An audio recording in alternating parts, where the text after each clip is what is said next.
Well, if you're driving across the United States, one of the views that you often see is this agricultural landscape as you see here.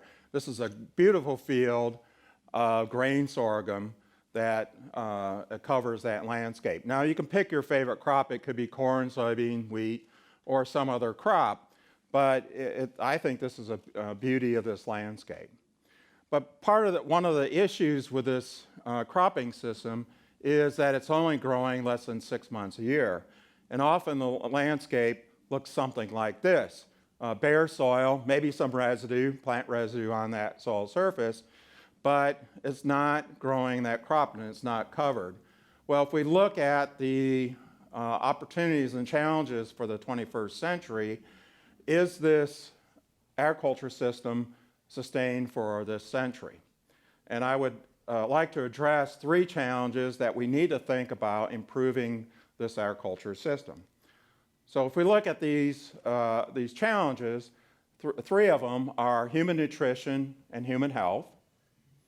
A second is natural resources, and I'm going to focus on soil, but water is another challenge area. And the third is climate or climate change. All 3 of these are affecting agriculture, and agriculture affects these challenges. So if we look at feeding the world, human nutrition, what you see is that right now we have over 7 billion people on this planet. Unfortunately, 800 million people are chronically or acutely malnourished. That's about 12% of the current population. But what's not really often advertised or realized is that we have over 2 billion people that suffer what's called hidden hunger. And that's hunger due to lack of micronutrients. And I'll pick on one, zinc, that's critical for childhood development, both physically and mentally. And I'll come back to that later.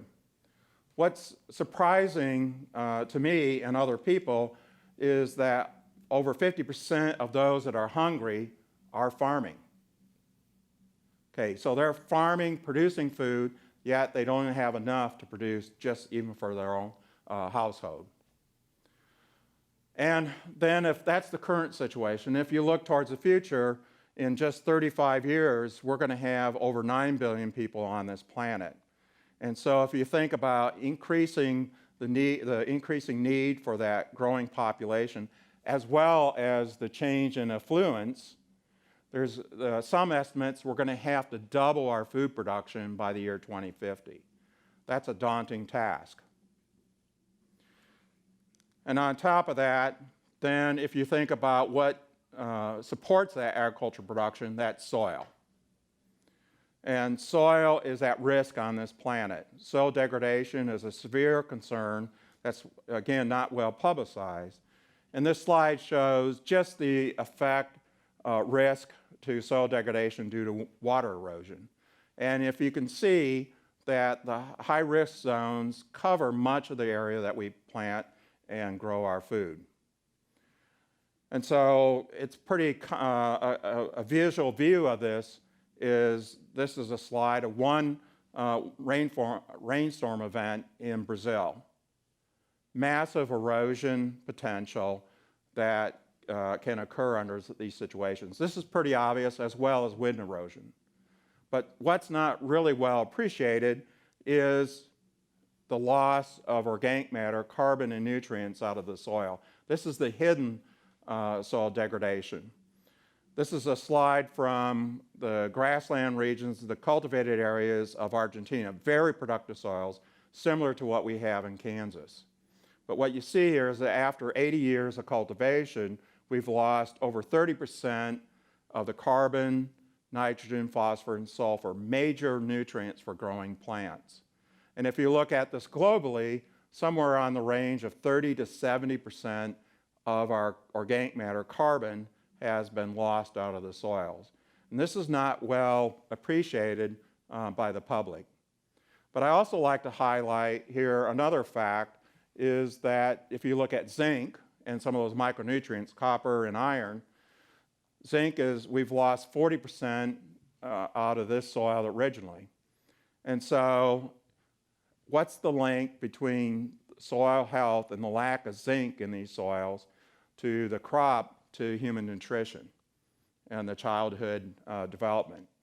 We often think about fertilizing soils for crop health, for crop production, but we don't make the strong link between soil health to crop health to human health. And I think that's an area of work that we really need to investigate, particularly in the future as we meet these challenges of human nutrition. And if that's not enough, then we have the threat of climate change.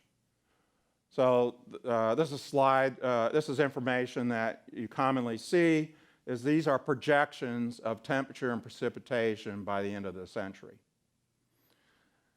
For temperature, we're looking at 11 degrees increase in centigrade for the northern high latitudes.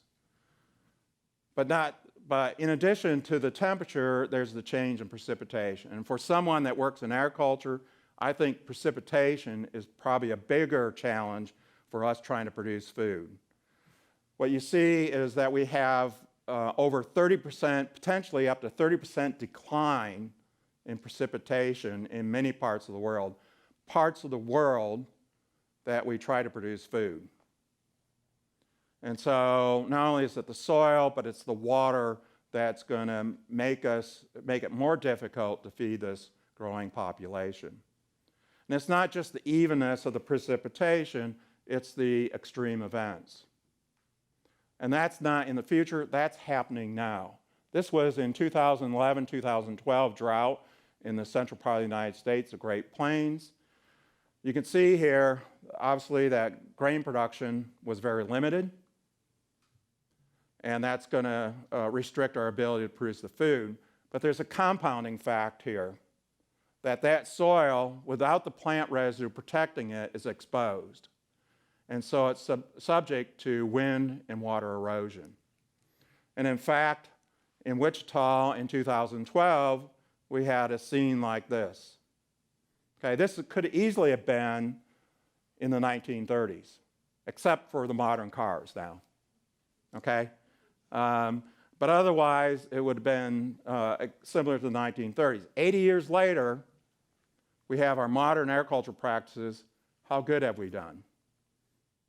Okay, we still have these challenges because it's driven by these extreme events. And some of the projections are that we're going to have more frequent and more extremes of those events.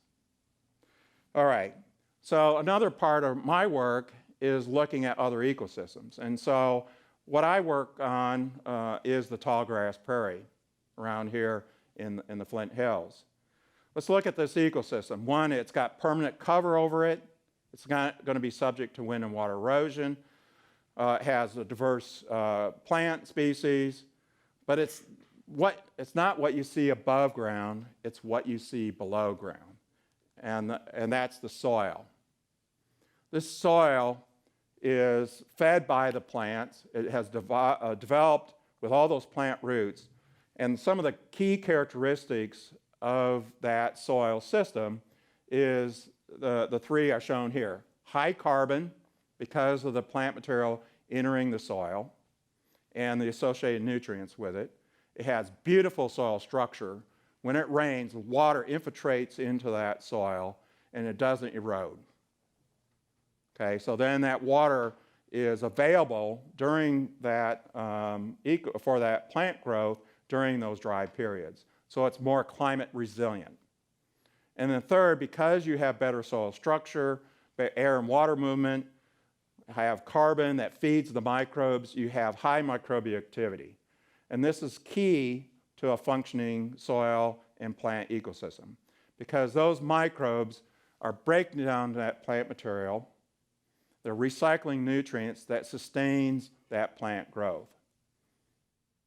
Obviously, we're not trying to grow food except for grazing animals and livestock, but can we learn some of the principles from this system and transfer it to an agriculture system?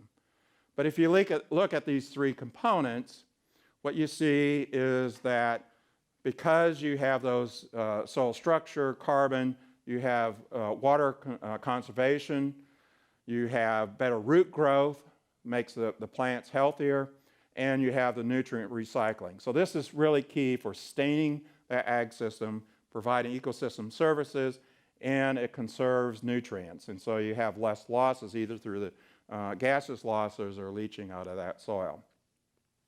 So if we look at the principles then, the keys to future agriculture systems are three components.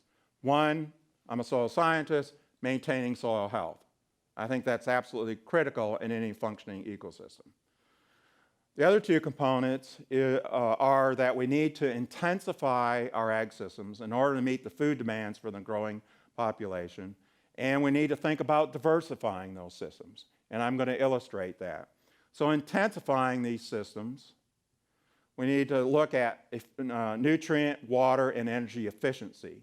So it doesn't necessarily mean putting on more nutrients. In some cases it does. Africa, for example, has very degraded soils, and fertilizer inputs are going to be needed to get those soils restored. But in other cases, like China, that's probably over-fertilizing, they need to cut back and become more nutrient efficient. The other component is that we need to add diversity and crop rotations in that system. Not only for diversity, for breaking up past cycles, but also to intensify that system. So the underpinning for this intense, diverse cropping system, I think, is no-till or reduced tillage systems. And the reason for that is that no-till keeps the residue on the soil surface. When you have that residue on the soil surface, it reduces wind and water erosion, it protects that soil. The lack of tillage, it restores carbon. Tillage releases carbon out of the soil. So by lack of tillage, you're maintaining or restoring soil carbon and soil health. Because you have moisture on the surface, or residue on the surface, you allow the water to infiltrate and reduce evaporation. And so when the water infiltrates that soil, again, it's going to get us through those drought periods. And also because of organic matter, you're building fertility, and because of the lack of tillage, you're using less fuel. So this is a more efficient system, but that's only one component. The other component is cover crops. And cover crops add diversity to that ecosystem, that cropping system, and it has multiple advantages. One is that you're always growing plant material on that soil, feeding the microbes. It's adding carbon and nutrients.